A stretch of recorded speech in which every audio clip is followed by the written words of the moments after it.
Eu sou a Andreia e sejam bem-vindos a mais um episódio da Opinião da Master, onde eu dou a minha opinião sobre o episódio 7 de Spy Family, Komi-san Can't Communicate, e no final falo um pouco sobre Kaguya-sama. Então vamos lá! O episódio de Spy Family começa logo com a Anya muito triste, pois ela sente-se culpada por se ter zangado com o menino que ela devia fazer amizade. E a Yuri também se está a sentir culpada por ter ensinado a Anya como se defender. E o Twilight tem ali que animar, porque a família realmente está tudo numa vibe meio triste e é compreensível. Então Twilight faz um bom trabalho com essa família. E o Twilight pensa numa frase que eu acho que é bastante necessária, especialmente para pessoas mais ansiosas, que diz: é mais construtivo pensar no que pode ser feito do que remoer o passado. E realmente isto faz todo o sentido, pois tu apenas ficares a pensar no passado, só te vais ficar a sentir mais culpado e ficar triste. E se tu apenas pensares na solução, é o que realmente importa e é a única coisa que podes fazer. Pois tu não podes mudar o passado, mas podes pensar no que fazer para melhorar o futuro, como resolver aquilo que tu causaste no passado, que já não vale a pena ficares-te a culpar porque não vai ajudar em nada. E realmente essa frase é muito boa. E agora até parece um bocado irónico, pois a paz mundial está a depender da paz daquelas duas crianças, que está a ser bastante complicado elas se resolverem, por causa da Becky. A Becky é amiga da Annie, ela tipo é só uma criança, e o Twilight ali a espiá-lo, a usar os seus disfarces para se infiltrar na escola e ver o que a Annie está a fazer. Ele até começa a pensar que a Becky tem um plano malvado, pois ela não está a deixar a Annie se desculpar. Não, mas a Becky obviamente é só uma criança, não há nenhum plano por trás disso. E a Anya estava-se a esforçar bastante e ela até estava com força de vontade, mas a Becky não estava a ajudar em nada para que ela se fosse lá desculpar como ela tinha que fazer. E pronto, vamos ignorar esse lado meio stalker do espião, porque até ajudou para a Anya se poder ir lá desculpar, pois ele conseguiu tirar a Becky do caminho e assim a Anya lá chegou à frente do Damião. E também nos mostra um pouco mais da escola e a Anya a ter aulas e os miúdos estavam todos com medo da Anya devido àquilo que aconteceu. E como ela consegue ler a mente deles, realmente é uma cena triste, pois os miúdos são todos, ela é perigosa, não sei o quê, e ela tipo consegue mesmo ouvir o que eles estão a pensar. Então este poder da Anya não traz só vantagens e ela realmente tem que ser muito forte emocionalmente para não querer só fugir dali, embora ela possa ter essa sensação, mas ela não o faz, então realmente a Anya é muito mais que uma criança de 5, 6 anos, não sei. A Anya sentada na primeira fila, não sei se vocês repararam, mas até parece uma menina bastante aplicada. Já os outros três, lá os amigos do menino importante, ficaram lá sentados atrás como malfeitores, e realmente os outros dois são. Ele também é, pronto, na verdade eles estão sentados onde devem estar, mas a Anya não faz jus ao lugar onde ela está, pois ela, na primeira aula, ela começa a dormir e realmente na primeira fila a dormir, Anya, eu acho que te sentaste no lugar errado. Mas também eles têm tipo 5, 6 anos e eu acho que eles estavam a dar o teorema de Pitágoras, tipo, eles são gênios, mesmo gênios sobredotados. Eles apenas são crianças, eles sabem ler ao menos. Eu no início nem fui muito lá com a cara da Becky porque ela parecia mais uma menina irritante que causa problemas, mas depois ao longo deste episódio eu fui gostando mais dela porque ela é muito fofinha com a Anya e ela tipo, eu vou-te proteger, então comecei a gostar mais e a perceber, ela é só uma criança, ok? Não é preciso odiar a menina. E depois começam a acontecer várias coincidências com a Anya. Uma mensagem do destino, é basicamente aquilo que acontece no Insta, quando às vezes, se tu estás a ver isto, esta mensagem é para ti. Mas com a Anya funciona mesmo, e é mesmo necessário, porque o Lloyd ficou encarregado de lhe mandar todas as mensagens para ela ir pedir desculpa ao outro. E realmente é bastante interessante ver isso, porque aquilo obviamente é muito melhor que as mensagens do Insta, que às vezes é só uma coincidência, e aquilo era mesmo o Lloyd a fazer. Embora, houve uma vez que ela ficou a pensar, tipo, Deus, é uma mensagem para mim. É basicamente o mundo a conspirar para que ela peça desculpas. O mundo, neste caso, o Lloyd, que quer a paz mundial. O Lloyd é como um algoritmo a escolher aquilo que ela mais precisa de ver, sabem? Tipo o algoritmo do Insta, que tu começas a ver uma coisa e ele começa-te mais a mostrar algo que seja parecido com isso. Neste caso, o Lloyd é, tu precisas fazer isto e ele começa a bombardear com todas as informações. Neste caso, era só pedir desculpa. Quando a Anya finalmente chega à oportunidade perfeita para lhe pedir desculpa, ela vai logo. E depois ela tem que levar com aqueles dois atrasados que apenas ficam a pensar, como é que ele agora vai ofendê-la, não sei o quê, pronto. São crianças, mas são irritantes. E a Anya, ao ouvir aquilo tudo, ela começa a chorar. É bastante triste, mas ela é bastante forte para ela conseguir aguentar isso. Depois, tipo, as crianças estão ali a falar mal dela e ela mesmo assim tem que estar ali e tem que pedir desculpa. E obviamente que o outro entendeu errado, pensou que ela estava a pedir desculpas a chorar porque ela realmente tinha sentido muito, mas não, ela estava triste porque os outros dois são mesmo más pessoas. E o Damião, que desde o início já tem uma quedinha pela Anya, começa a gostar mais dela, só que ele é uma criança, então é normal estar confuso e não perceber muito bem disso, mas ao mesmo tempo ele também é demasiado orgulhoso para admitir. Então eu sinto que esse orgulho dele vai estragar um bocado o plano B, embora eu acho que o plano B ainda continua a ser melhor, mas acho que esperemos que ele deixe de pensar que não pode gostar de alguém inferior a ele ou algo do tipo, porque isso vai estragar o nosso plano. Então Damião diz logo que tu gostas muito da Anya e lhe queres dar a mão. E também quem é que não ia gostar da Anya? Aquela coisinha fofa, aqueles olhinhos dela, e quando ela ficar a chorar realmente tenho muita pena. E o Damião, aquele atrasado, só começa a correr. E até o Lloyd ficou a passar mal, tipo, ok, ela realmente fez um bom pedido de desculpas, o que é que está a acontecer, porque é que o meu plano não está a funcionar. Aquilo vai além da compreensão do espião sobre crianças. E o Damião é o típico foge dos problemas que vão embora, mas não vão. E o Lloyd, ao contrário de mim, já não tem esperança no plano B, então ele foca-se no plano A, e o que fazer? Obrigar a Anya a estudar.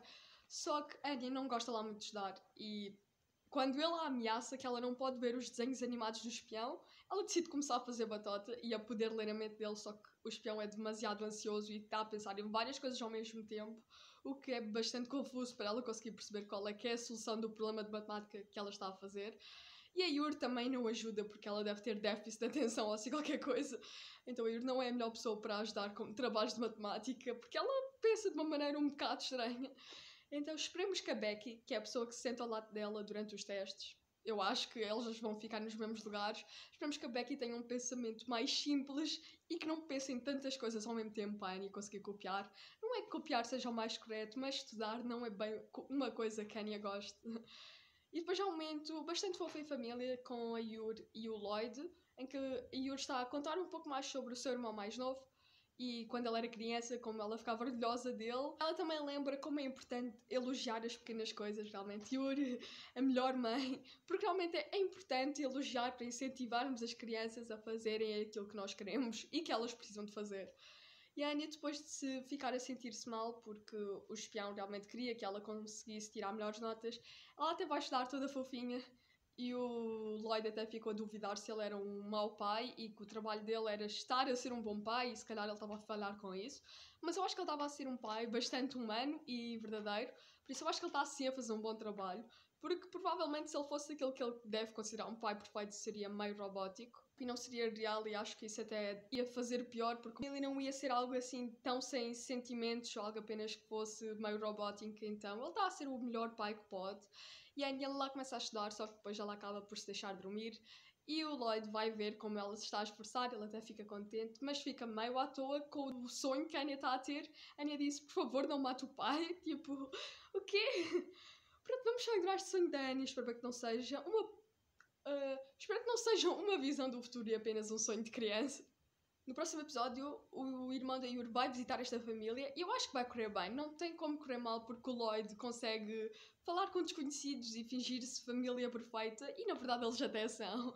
Por isso eu acho que ele está a fazer um bom trabalho, por isso eu acho que não vai ser um episódio nada estressante, eu espero.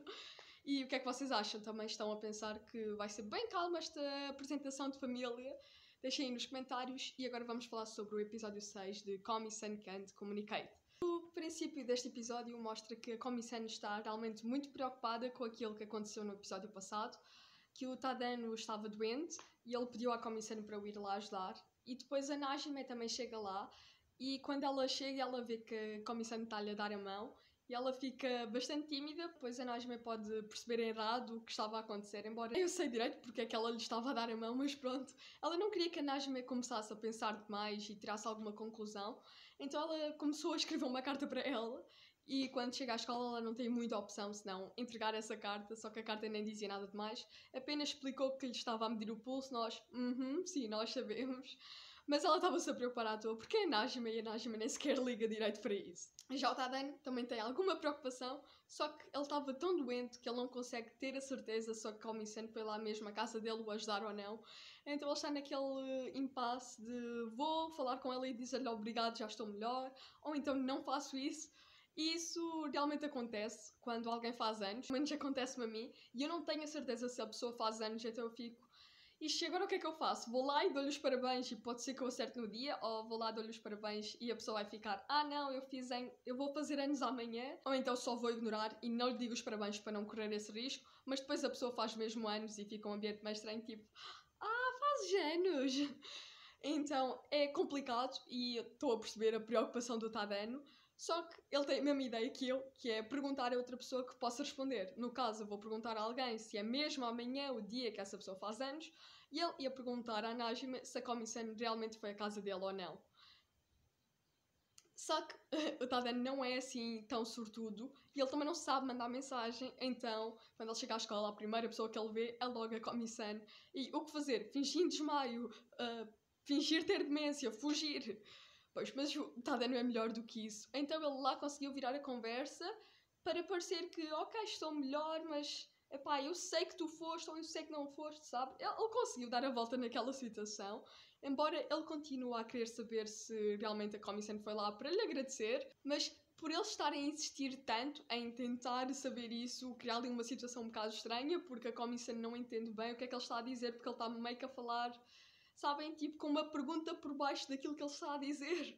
E a Komi-san entende aquilo errado por causa daquela coisa que ela lhe deu a mão. Então, obviamente, eles não se entendem muito bem e fica uma situação meio constrangedora. Mas depois, ele até pergunta à Najima e a Najima lá lhe diz que ela foi lá à casa dele, foi-lhe medir o pulso. Então, acho que até corre bem. Depois o episódio que apareceu... Não.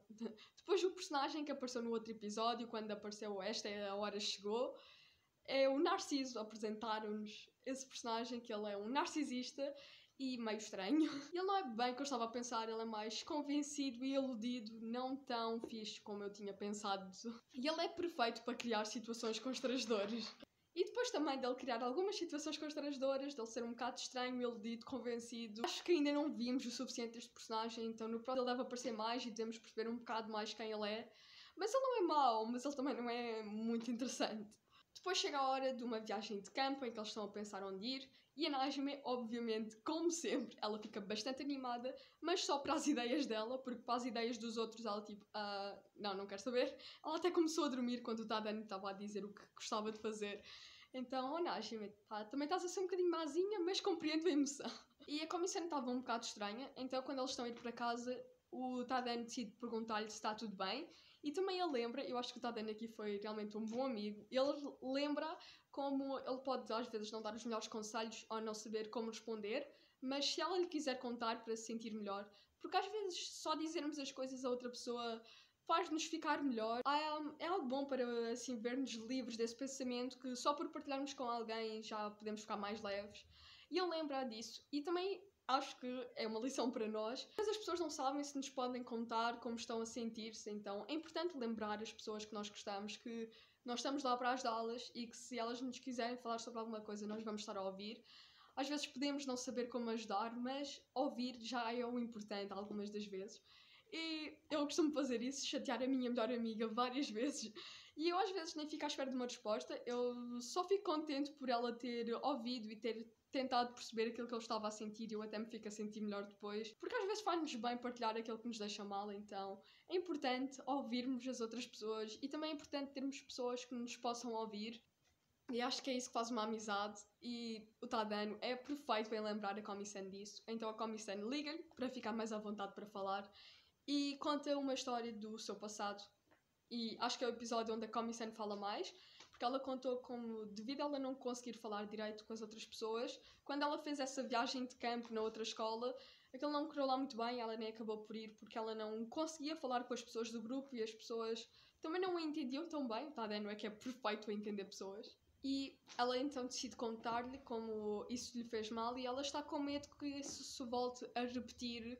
Então ela explicou-lhe toda a situação, mas ele também lembra que desta vez não vai ser nada assim e que vai ser diferente. E ela ficou melhor por lhe ter contado isso, então lembra-se também de contar às outras pessoas como se estão a sentir. E já agora, se vocês ficaram interessados nesse tema, eu tenho um vídeo que vou deixar aí, que eu falo um pouco sobre falar com as outras pessoas, sobre os nossos sentimentos. Então vejam se vocês gostam desse tema e acharam interessante ouvir um bocadinho mais sobre isso. Só que a Komi-san, ela realmente não sabe o poder que ela tem naquela turma, porque obviamente quando a professora diz para escolher os grupos, toda a gente quer ficar com ela, e eu acho que ela ficou bastante contente por perceber que desta vez ela vai conseguir ir nessa viagem. E como a professora já sabia que isso ia acontecer, ela vai fazer sorteio para calhar mais justamente e não querer ficar toda a gente com a Komi-san.